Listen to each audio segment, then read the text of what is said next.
తెలుగుదేశం ప్రభుత్వాన్ని మనం గెలిపించుకోవాలనే ఒక ముఖ్యోద్దేశం చంద్రబాబు నాయుడు గారిని సీఎం చేయాలని ముఖ్య ఉద్దేశం. ఎందుకు చేయాలనుకుంటున్నాము? ప్రస్తుత ప్రభుత్వం వైఎస్ఆర్సీపీ ప్రభుత్వంలో సీఎం జగన్మోహన్ రెడ్డి గారి ప్రభుత్వంలో జరగాల్సిన పరిపాలన ఏది జరగటం లేదు. ఇది అసమర్థమైన పరిపాలన అయిపోయింది, అరాచకమైన పరిపాలన అయిపోయింది. వీటిల్లో మనం అన్ని సమస్యలు మాట్లాడుకుంటున్నాం, మనకు టైం కాదు. రెండు విషయాలు మీతో చెప్తాను నేను. ఒకటి, మన యువత ఎదుర్కొంటున్న ప్రాముఖ్యమైన విషయం ఏంటంటే నిరుద్యోగం.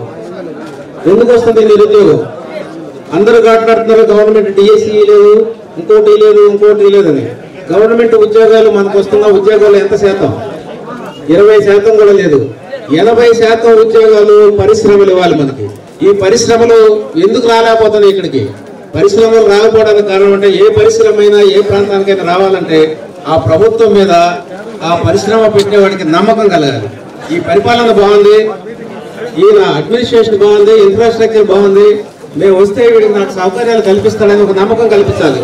అట్లాంటి నమ్మకాన్ని ఈ 4.5 ఏళ్లలో వైఎస్ఆర్సీపీ ప్రభుత్వం కల్పించడంలో ఖచ్చితంగా విఫలమైపోయింది. కానీ ఉద్యోగాలు లేకుండా ఉన్న మన వాళ్ళకు వస్తున్న నష్టం ఏంటంటే, రోజు రోజుకి ఇంజనీరింగ్ కాలేజీ నుంచి వస్తున్నారు, డిగ్రీ నుంచి వస్తున్నారు, పాలిటెక్నిక్ నుంచి వస్తున్నారు, ఐటీఐ నుంచి వస్తున్నారు, వందల మందికి కంప్లీట్ చేసుకొని వస్తారు. ఎక్కడికి వెళ్ళాలి వీళ్ళందరూ? వీళ్ళకి పని కల్పించాలి. వీళ్ళకి పని కల్పించకపోతే ఏమవుతుందంటే, వాళ్ళు యుక్త వయసు వచ్చిన తర్వాత తల్లిదండ్రులని డబ్బులు అడగలేక, చిన్న కూలి పనులు చేసుకోలేక నలిగిపోతున్నారు. ఈ నిరుద్యోగం బాధ అంటే మేము అనిపించాం కాబట్టి, నిరుద్యోగం అనేది పెద్ద బాధాకరమైన జబ్బు. ఈ జబ్బు నుంచి బయటపడాలంటే యువకులకి ఎంత కష్టమైందో మనకు తెలుసు. అయితే దీనికి తోడు ఈ నిరుద్యోగులు ఉన్న ఎనర్జీ మీ అందరికీ తెలుసు. 22 నుంచి 30 ఏళ్ల టైంలో ఉండే ఎనర్జీ ఎంత ఉంటుందంటే శక్తి యువతకి. అందుకనే మన సివిల్ సర్వీసుల వాటిలో ఎలిజిబిలిటీ ఏరియా 22 నుంచి 30 పెడతారు. మనకు వచ్చే కలెక్టర్ కూడా 26 ఏళ్లే ఉంటాడు. ఎందుకంటే ఐపీఎస్ ఆఫీసర్ కూడా 26 ఏళ్ళు 27 ఏళ్ళు వస్తాడు. వాళ్ళ ఉద్దేశం ఏంటంటే, భారతదేశం ఉద్దేశం వీళ్ళు మంచి ఎనర్జీ శక్తితో ఉంటారు, వీళ్ళు ప్రజలకు కావాల్సిన నిర్ణయాలు తీసుకుంటారు, వీళ్ళు ప్రజల సంక్షేమం కోసం రైట్ నిర్ణయాలు తీసుకుంటారు ఉద్దేశంతో ఎన్నుకుంటారు. అట్లాంటి యువతను మనం ఏం చేస్తున్నాం? ఇప్పుడు నిర్వీర్యం చేసేస్తున్నాం. వీళ్ళు ఏమైపోతారు రేపు? వీళ్ళు సరిదారిని నడవడానికి పోగా వాళ్ళకి మత్తు పదార్థాలు అందుబాటులో పెడుతున్నాం, గంజాయి అందుబాటులో పెడుతున్నాం, లిక్కర్ అందుబాటులో పెడుతున్నాం. వాళ్ళ తప్పు కాదు, తల్లిదండ్రులుగా మన తప్పై కూర్చుంటుంది. కనుక మన యువతను మనం సేవ్ చేసుకుందాం. చీప్ లిక్కర్ చదివితే ఈ 5 ఏళ్లలో స్టాటిస్టిక్స్ కూడా ఉన్నాయి నా దగ్గర. 30,000 మంది చనిపోయారు. ఎవరికైనా తెలుసా ఆంధ్రప్రదేశ్లో ఈ లిక్కర్ 5 ఏళ్లలో?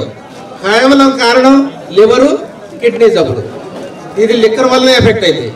30 లక్షల మంది ఇప్పుడు ట్రీట్మెంట్ తీసుకుంటున్నారు గవర్నమెంట్ హాస్పిటల్, ప్రైవేట్ హాస్పిటల్లో. దీనికి కూడా ఇదే. ఇదంతా 5 ఏళ్లలో జరిగింది. 2019 ముందు అయితే రాలేదు కదా. కిడ్నీను లివర్ జబ్బులు ఒకసారి ఎందుకు వస్తాయి? ఇది ఏమన్నా ప్రవాహమా, తుఫానా, లేకపోతే ఏమన్నా ఇంకొక కోవిడ్ లాంటిదా? కాదు, ఈ లిక్కర్ వల్ల వస్తుంది. కాబట్టి మీరంతా ఆలోచించండి, విఘ్నతగా నిర్ణయం తీసుకోండి. ఈ ప్రభుత్వానికి పరిపాలన చేసే శక్తి లేదు, పరిపాలన చేసే ఉద్దేశం లేదు. వీళ్ళు ఎప్పుడైతే పరిపాలన చేయలేదో, ఎప్పుడైతే ఇన్ఫ్రాస్ట్రక్చర్ డెవలప్ కాలేదో, పైనుంచి వీళ్ళకి పెట్టుబడులు రావట్లేదు. పెట్టుబడులు ఎప్పుడు రావట్లేదు? పరిశ్రమలు రావట్లేదు. పరిశ్రమలు ఎవరు రావట్లేదు? నిరుద్యోగం లక్షలు పెరిగిపోతుంది. ఇట్లాంటి ప్రభుత్వం కావాలంటే, ఖచ్చితంగా మనం సీఎం కావాలంటే, నాని గారు లాంటి ఎనర్జెటిక్ లీడర్ని ఎన్నుకొని ఓటేయండి. చంద్రబాబు నాయుడు గారు సీఎం అవుతారు. పార్లమెంట్లో గట్టి లీడర్ కావాలంటే నాలాంటి వాడికి ఓటేయండి. మేము కోసం, మన నియోజకవర్గం కోసం ప్రతి సెగ్మెంట్కి ఎక్కడ అవసరం ఉందో పార్లమెంట్ లో చర్చించి, ఒక పార్లమెంటేరియన్ ఏమి చేయాలో అంతకంటే ఎక్కువ చేసి మీకు ఫండ్స్ తీసుకొచ్చే బాధ్యత నేను తీసుకుంటాను, పరిశ్రమలు తీసుకొచ్చే బాధ్యత నేను తీసుకుంటాను. ఎందుకంటే సెంట్రల్ గవర్నమెంట్ ఆత్మనిర్భర్ దానిలో పెడుతున్న పరిశ్రమల ప్రోత్సాహం పాలసీ, ఇండస్ట్రియల్ పాలసీ మన ఎవ్వరికి అర్థం కావట్లేదు. సౌత్ లో తీసుకుని వెళ్ళిపోతున్నారు. 3,500 డిఫెన్స్ పరికరాలు సప్లై ఇంపోర్ట్ ఆపేశాడు మోడీ గారు. ఎందుకంటే మీరు తయారు చేయండి అని ఆయన ఉద్దేశం. సెల్ఫ్ రిలయన్స్ అయితే చెప్తే మన సౌత్ నుంచి ఒక్కటి తీసుకోలేదు. ఇండియా మొత్తంలో 145 కోట్లలో ఇప్పటికి 1700 ఐటమ్స్ మాత్రమే ఇండస్ట్రీ పెట్టాం. ఇంకా 1800 ఎవరు అటెండ్ అవ్వట్లేదు. మన యువత ఏం చేస్తుందంటే, ఉద్యోగం రావట్లేదు అని కూర్చున్నారు. అట్లాంటి స్కీమ్ పెట్టుకుని, స్కీమ్లు 50%, 60% సబ్సిడీ ఇస్తున్నారు. తెచ్చుకొని ఈ ఏరియాలో చిన్న ఇండస్ట్రీస్ పెట్టి, స్మాల్ స్కేల్ ఇండస్ట్రీస్ పెట్టి, వీళ్ళకి వృత్తి పొందడం కాకుండా 10 మంది ఎంప్లాయ్మెంట్ ఇవ్వచ్చు. ఇట్లాంటి ఇన్నోవేటివ్ చేయండి.